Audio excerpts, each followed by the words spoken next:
Hey YouTube, it's your girl, Dr. J, the Midlife Writer, and I thought we'd have some fun today, and I would tell you about the 5 things that I wish I knew before I moved to South Korea. Now, this is a little bit on the cheeky side, but I still thought that these are actually things that I would have had a much easier transition if I knew them before I got here. So if you are going to be vacationing in South Korea or doing a move to South Korea, I think if you know these 5 things, it will make that transition at least a little bit easier. Number one, metric, right? So the metric system is not a hard system to know, understand, or learn unless you are like me and you reached midlife without using the metric system outside of your, you know, courses in like chemistry and physics, right? So coming into a system using the metric when I have been used to things being in, feet or inches or centimeters, and now I'm dealing with meters and kilometers and that sort of thing. It really was a harder transition than I anticipated, especially when I was using my driving apps, and my driving apps are telling me that I'm going to turn in 300 meters, and I realized I don't know how far that is. And so it was really easy to have a turn take me off guard because I really was like, wow, that came up much faster than I thought. The other thing is how fast you're driving, like how hard it is to recognize how fast you're going when you're used to driving in miles per hour. And that speed, so you're driving down the street and you see the speed limit and you're like, oh, 50 miles per hour. No, no. If you're in an American made car and you see 50 on that speedometer, you're going way faster than you were supposed to be going. And so that was a big transition. And then it really started to sink in just how different we measure things in the United States when I started to realize we don't even only measure things in feet and inches and square feet, all that sort of stuff, but we measure things in objects, right? Somebody will say, oh, that's 3 football fields long, as if we all know how long a football field is, and as if that is a better measurement to understand than just telling us what it is in meters or kilometers or what have you. And then we not only will measure things in terms of objects or places, we will also measure things in terms of like animals, like that's 3 giraffes high. And so that is not uncommon to hear when you're watching television or at a museum or something like that in the United States. But I am telling you, for the sake of all that is good and easy, go ahead and get very familiar with the metric system before you come. Number 2 thing that I wish I knew before moving to South Korea was Celsius. Oh my goodness. When you have lived 48 years of your life thinking about temperature and nothing but Fahrenheit, and now you are getting your temperature in Celsius, it is tough. For instance, for me, I use 2 phones all the time, and the reason is because one phone is my Korean phone, and the other phone still has a US SIM card, because that just makes life so much easier, because my weather app on my US SIM card phone is in Fahrenheit, and I don't know how to change my weather app from Celsius to Fahrenheit on my Korean SIM card phone. And so, and even if I did, it's just really hard to get into my head how warm 27 degrees Celsius really might be. And it's so bad that my oven is in Celsius, and so I rarely even use my oven because it is just hard to wrap my head around it. So I will literally cook things in my air fryer because my head is it just only thinks in Fahrenheit. So if you want to make this transition easier for you, get very comfortable with reading temperatures in Celsius. So that's the second thing. The third thing that I wish I knew before moving to South Korea is that knowing how to count to 10 in a language is not helpful when your money is in won and literally coins. So like these are two coins. This is a 100 won coin and this is a 500 won coin. The lowest bill is a 1,000 won bill. It is not outside of the ordinary for me at any given time to have 1,000 won bills, 5,000 won bills, 10,000 won bills, 50,000 won bills in my possession all the time, literally all the time. And so counting to 10 is not an accomplishment when you're dealing with 10,000s and this is 27,000 won. And so right now today the conversion rate between the US dollar and the won is around that 1,300 won, right? So for every US $1 is 1,300 won. And so really making that conversion in your head, and again, you're real like, hey, I can count to 10. I can do some stuff. No, you can't. And so when you are going to be thinking about using money, learn how to, like, coins are not something that people use a whole lot.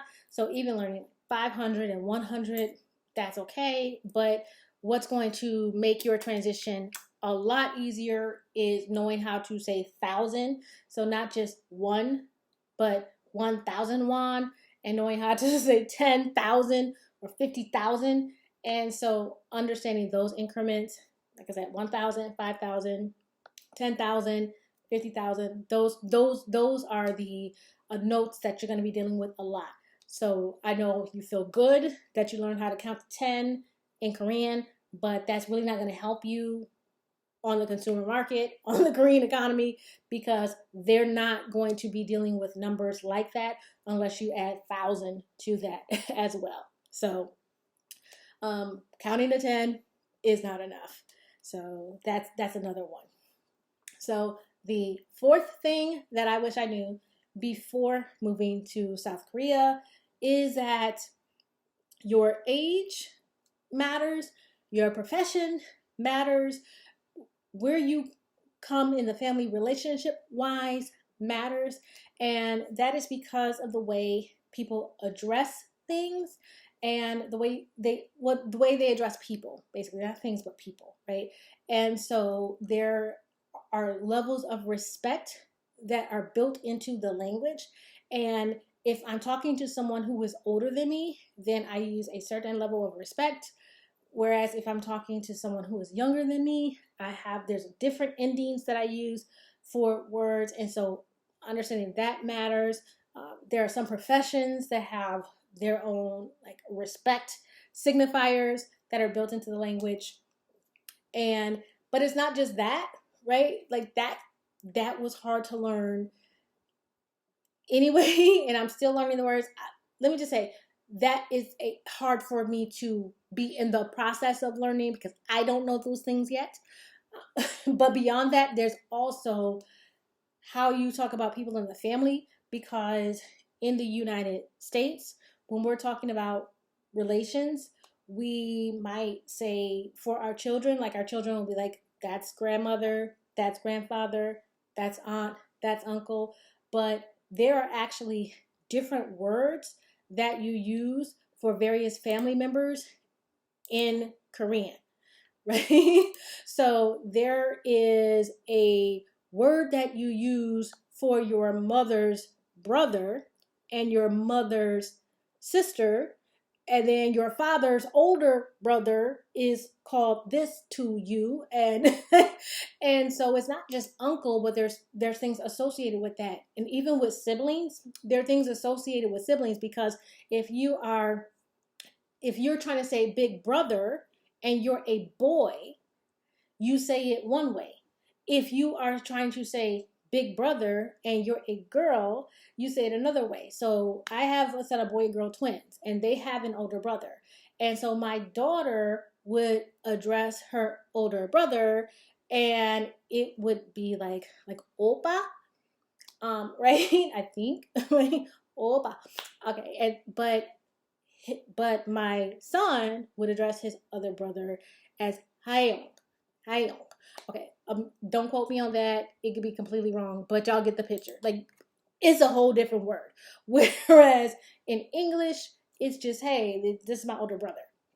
There's younger brother, younger sister. Like, those are different words. And then just brothers and sisters, that's another word altogether. And so there's so many different words for family relations. And that's very different. It's particularly being African American is really different for me because with African Americans, not only do we just have like aunt and uncle and cousin, but you call people your cousin. Like, I grew up calling people my cousin who weren't even biologically related to me. She's like, hey, we're good friends, so we're cousins. We're gonna call each other cousins, right? And your mother's best friend, you might call her aunt, right? And your dad's best friend, you might call him uncle. And so I was used to just referring to people in these very broad terms. It's just, they're just family. But when I moved to Korea and I'm realizing, like, okay, family trees actually matter. And this is probably why people are so strict when it comes to like who they want their kids to marry, because some of them family trees that we have in the United States, they can get a little bit complicated. And so I can understand why that is a problem when you have specific words depending on how somebody is to you in relation to you, if they're your older brother or younger sister or that sort of stuff. So understand that relations matter, relationships matter, and who somebody is to you specifically matters. And that's because that's built into the language itself, and that is something that we don't have in the United States. And so that's something that to know, like, don't get offended if people start asking you questions that you feel like why do you need to know all that? Why do you need to know if that's my mother's sister or my dad's sister? And it's like, because that's a whole different word. So just be aware of that piece right there. Relationships matter, where people fall, who was born first, all of that stuff matters because it's built into the language itself. And finally, and this is not funny, but it definitely takes some getting used to, and that is when you hear people say pedestrians have the right of way, right? In South Korea, pedestrians have the right of way. And so when you are about to get out there and explore, you got in the Incheon airport and you're so excited and you get out, you're like, I'm about to go explore Seoul. I'm about to do this. It's a walkable city and it's all good. And then you hear pedestrians have the right of way. That is 100% correct. In South Korea, pedestrians have the right of way. It is also true that they have a very high pedestrian death rate. And so it is so high that Koreans have the highest fatality rate of pedestrians in the 29 OECD member nations, right? So when it comes to traffic deaths or deaths on the road, pedestrian fatalities is over 30% of the fatalities that happen in South Korea. So yes, pedestrians have the right of way, but that doesn't mean that that driver is paying attention to your right to be in that crosswalk. So you want to make sure that you are paying attention, because I know when I heard, pedestrians have the right of way, I was like, okay, it's going to be different than in the United States, because, in the United States, it's like, hey, you can get out there if you want to, but just know it's on you. So in the United States, we'd be like, well, why were you in the street? Like, you don't just be walking out there in the street. And we are teaching kids, look both ways before you cross the street, because folks might not stop for you. And so when I hear that I'm coming to a country and, hey, pedestrians have the right of way, if a pedestrian is in the street, they're always right. And so in your mind, you're thinking, this is going to be cool. Yes, it's a paradox, right? Pedestrians have the right of way. They are always in the right when they're crossing the street. And yet that does not work out in the pedestrian's favor a lot. So you need to be paying attention. And so it's kind of the letter of the law versus the spirit of the law. And so just be aware of that. And that will make your stay in South Korea a lot better if you are safe and healthy and not injured. So just because you read that pedestrians have the right of way doesn't mean that you can just go, hey, it's a crosswalk, so I'm good. You might be right, but that don't mean you're going to be good. And so just keep that in mind and keep that looking your head on the swivel, looking both ways before you cross the street and not trusting the drivers that you have in the United States. You want to go ahead and keep that right on with you when you come to South Korea, because the laws may be different and who's in the right may be different, but the outcome will be the same if you're in the street and a car is coming at you. So just make sure that you keep that in mind and you're thinking about that as you're crossing the street. So those again are the top 5 things that I wish I knew before coming to South Korea.